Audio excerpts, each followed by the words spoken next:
देखिए, अब आज इस टॉपिक पढ़ेंगे हम टाइम पीरियड ऑफ सैटेलाइट। अब जैसे कि मैंने आपको बताया था पहली वीडियोज़ में कि यहाँ पे छोटा सर्किल जो है वो अर्थ है और ये बाहर वाला जो आपको सर्किल दिख रहा है ये ऑर्बिट ऑफ सैटेलाइट है, यानी जिस ऑर्बिट में सैटेलाइट जिसका मास m है वो रिवॉल्व कर रही है। ठीक है, अब इसकी वेलोसिटी क्या है सैटेलाइट की? v0, जैसे कहेंगे ऑर्बिटल वेलोसिटी। ठीक है, ये सैटेलाइट है। अब सैटेलाइट की अर्थ की सरफेस से जो दूरी है वो कितनी है? h। ठीक है, और ये ऑर्बिटल रेडियस कहलाती है। इस अर्थ के सेंटर से लेके सैटेलाइट तक की दूरी ऑर्बिटल रेडियस कहलाती है और ये रेडियस ऑफ अर्थ है, कैपिटल आर। ठीक, अब आखिर टाइम पीरियड ऑफ सैटेलाइट होता क्या है? किसी भी सैटेलाइट का एक अर्थ के, जैसे मान लीजिए अर्थ में एक एग्जांपल लेके चल रहा हूँ, मान लीजिए मून एक सैटेलाइट है, तो एक सैटेलाइट का अर्थ के चक्कर काटने पर, एक चक्कर काटने में कितना समय लगता है?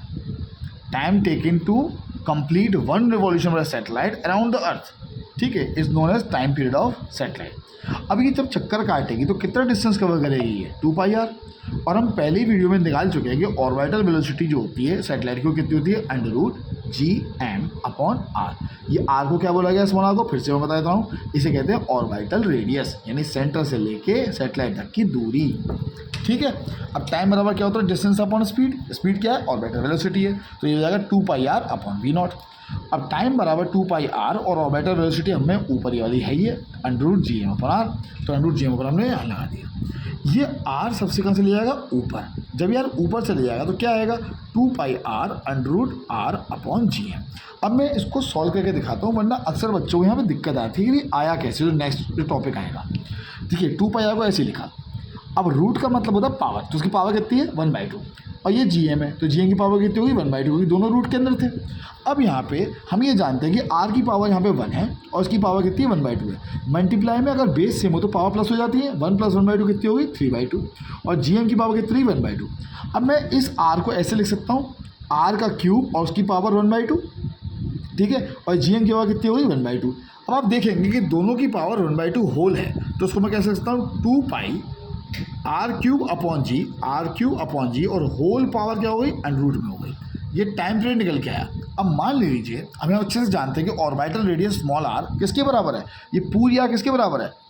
r, और ये h यानी r + h के बराबर है, जो कि मैंने यहाँ पे लिखा भी हुआ r बराबर r + h। आप खुद देख लो, यहाँ से यहाँ तक सरफेस तक और सरफेस से सैटेलाइट हाइट तक, तो r + h हो गया। तो अब नेक्स्ट लाइन में हम ये करने वाले हैं। और हमें ये एक और बता दूँ, अगर मान लीजिए सैटेलाइट इस अर्थ की सरफेस के बहुत ज़्यादा क्लोज आ जाए तब कितना समय लेगी? अभी तो ये अर्थ की सरफेस से h हाइट ऊपर है, तब ये इतना समय ले रही है।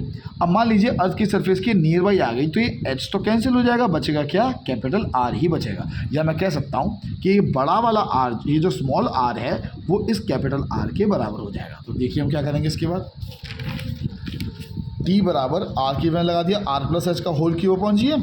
अब if satellite is close to the earth then small r बराबर कैपिटल R।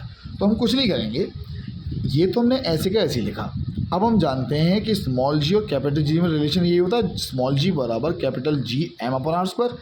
इसको हम ऊपर ले जाते हैं, फिर अगर Gr² बराबर Gm, यानी मैं Gm की जगह क्या लिख सकता हूँ? स्मॉल gr² लिख सकता हूँ। ये मैंने इसकी जगह ये लिख दिया, और ये r + h का होल क्यूब अभी मैंने ऐसे ही लिखा है, लेकिन मैं r + h को r ही लिखने वाला हूँ, क्योंकि मैंने अभी आपको बताया था, जस्ट डायग्राम में देखिए, ये जो r + h है, अभी ये सैटेलाइट h हाइट ऊपर है, लेकिन ये सैटेलाइट कहाँ आ गया? मैंने कहा क्लोज टू द सरफेस आ गया। जब ये यहाँ आ जाएगा तो h हाइट तो खत्म ही हो जाएगी, क्योंकि वो सरफेस के नज़दीक आ चुकी है सैटेलाइट। जब यहाँ आ जाए तो बचेगा क्या? r + h, r ही तो होगा, तो हमने r + h को हम r ही लिखने वाले हैं। तो देखो इधर r + को क्या लिखा हमने?